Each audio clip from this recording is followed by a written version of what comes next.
Hello, welcome to another blog. দিনটা এটা actually and না, 2-3 দিনের ভিডিও হিসাব মতন, মানে আমার ডেলিভারির দিন থেকে আমার ডিসচার্জ অবধি। সকালবেলায় হসপিটালে পৌঁছানোর পর এই যে তখন সবে খবর এসছে আমার পুচু হয়ে গেছে, তাই সবার মুখে হাসি আর ধরছে না। এটা ছিল দ্বিতীয় দিন, যখন সকালবেলা পুচুর পাপা পুচুকে দেখতে এসছে, কারণ ইভিনিংয়ে ওনার সময় হচ্ছিল না।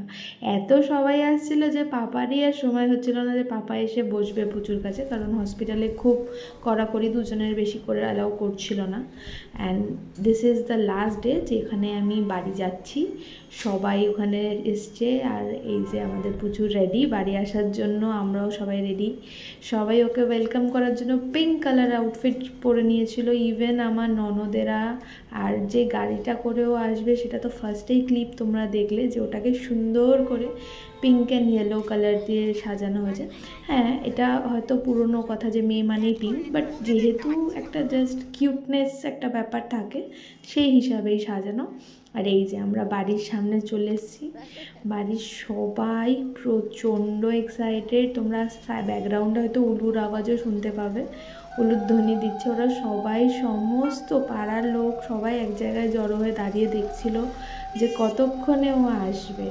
ওর ঠাম্মিরা সবাই ওকে নেওয়ার জন্য পাগলের মতন ছিল, কারণ হসপিটালে কাউকে অ্যালাউ করেনি ওকে ধরতে।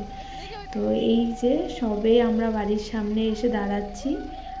আমি চলে এসেছিলাম আমার মা বাবার বাড়িতে, কিন্তু তার আগে ওর বাড়ি থেকে একবার ওকে ঘুরিয়ে আনা হয়েছিল, যাতে সবাই ওকে একবার দেখতে অন্তত পারে।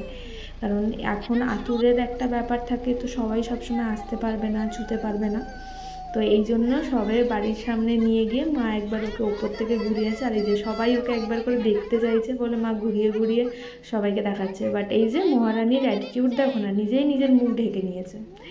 যাই হোক, আজকের ভিডিওটা এখানেই শেষ করছি। জানিও সবাই কেমন লাগলো।